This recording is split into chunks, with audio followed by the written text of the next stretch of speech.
I wanna go home. I don't know which road to go. It's been so long. I just know I didn't used to wake up feeling this way, cussing myself every damn day. People have really gone and lost their way. They all just do what the TV say. I wanna go home.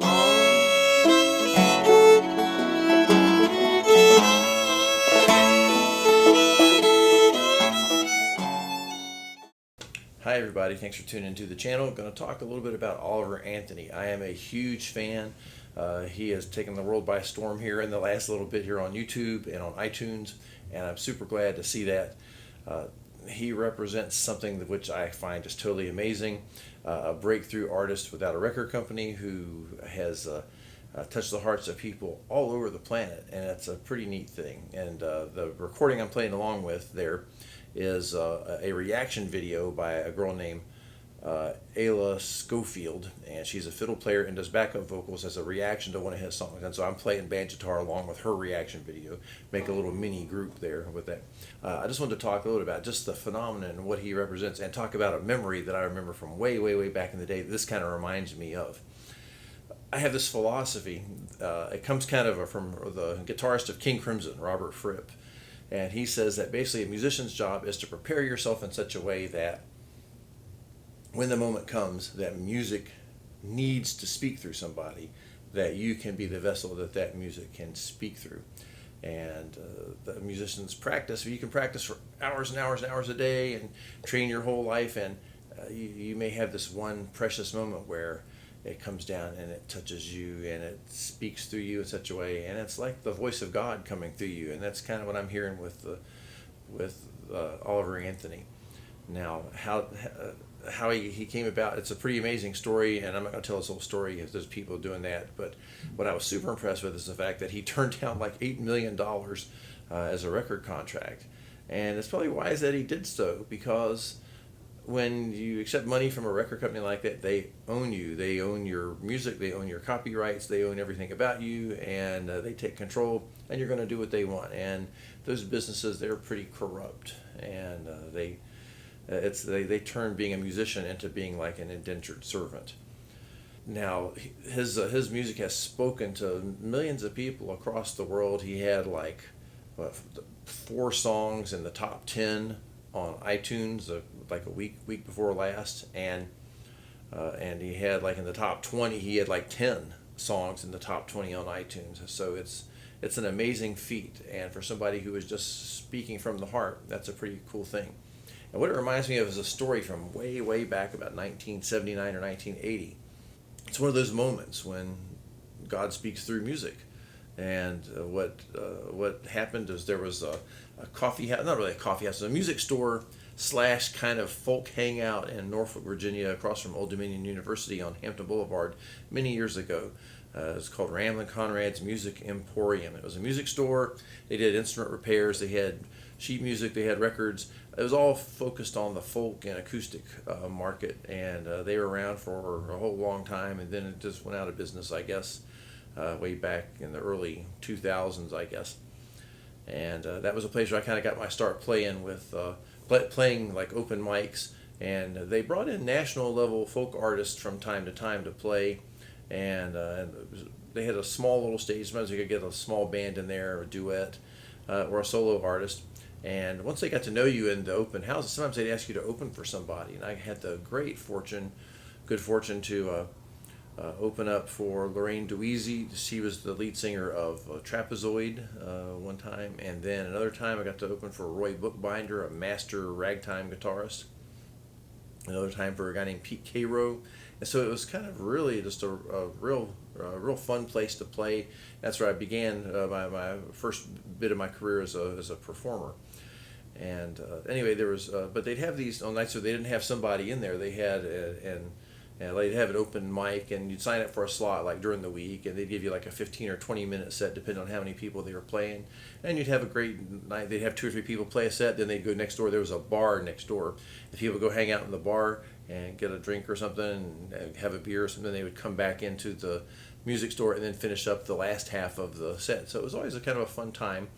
One night there was this guy that kind of showed up. Nobody had seen him before. He was in the audience and didn't have a guitar or anything with him, but he asked, I guess, the manager, the owner of the store, if he could do a set, if he could just borrow a guitar for it. And they said, well, sure. And so he took down like a Yamaha nylon string guitar, and he sat down for a set, tuned it up there, got ready to play, and he played like really, really quietly, really, really just very gently. So everybody in the room got real hushed, just really above a whisper. And he had this real high, beautiful tenor voice, kind of reminiscent of, if you're old enough to remember Sean Phillips. He had that kind of a voice, that real high, kind of just pure tenor voice that was just beautiful. And he must have sang originals, because I didn't recognize any of the songs that he played. And they were kind of just really amazing. But it was one of those moments where at the end of each song, people were like even hesitant to clap, because it was just so riveting. This guy's presence and his delivery, his music was just astounding.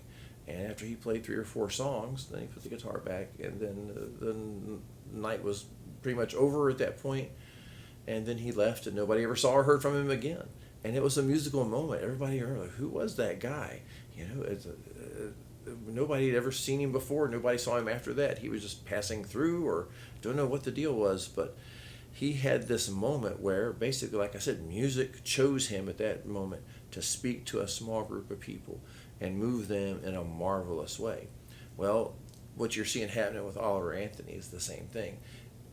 Music has chosen him for a moment in our history to unify people and to touch hearts in a unique way. I try not to get political here on the channel. I just try to keep it about the music. But we are in the United States. We're in a place where we are as divided as we have been since the Civil War, maybe even more divided. Because the Civil War was region against region, north against south. This is like neighbor against neighbor, town against town, neighborhood against neighborhood. It's kind of a scary time. And in the midst of all this, Oliver Anthony comes along, and in my heart of hearts, this is like the voice of God picked him to speak through him, like God does with a prophet. God will say, okay, I'm going to pick Moses, or I'm going to pick Muhammad, or I'm going to pick Joseph Smith, or I'm going to pick Guru Nanak, or whoever. He's going to speak through that person. And that message is going to be something important to hear.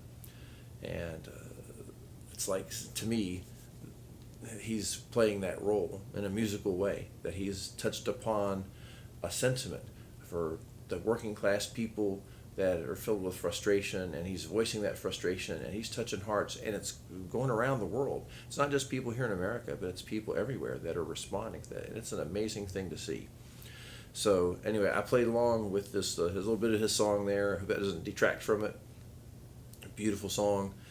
His song "Richmond North of Richmond" has really moved a lot of people, and it has kind of a political message to it. But this "I Want to Go Home" is just universal. It's a beautiful song. His heart, his tonality, his delivery, the raspiness in his voice. It's so heartfelt and so authentic and original. It's an amazing thing. So I encourage you to go watch his videos, download his music. Put some money in his pocket, because he's turned down $8 million to keep his product something that's authentic and pure, and you got to hand that to him. So prepare yourself as a musician. You never know when music is going to pick you to be the person to deliver that. I'm sure he was not prepared for this. If you prepare yourself and hone your craft, then you might be the one that music will pick at some point in the future to reach a small group of people, or maybe a large group of people. Whenever it happens, it's an amazing thing. And so anyway, I appreciate you watching the channel. It's been a while since I've made a video, because it's been so blasted hot here in Oklahoma that I have to turn the air conditioner off to make the video. Then it gets sweating hot in here. So, but we're about to hit autumn here just shortly. Cooler temperatures are coming in, and so I can get in here and play a guitar and say something without sweltering in the heat. Thank you again for watching the channel. Thanks for all the support, and keep watching, and like, subscribe, and share. It's always appreciated. It helps me out with the YouTube algorithm and helps the channel grow. And I appreciate you all, and catch you around next time soon. Bye.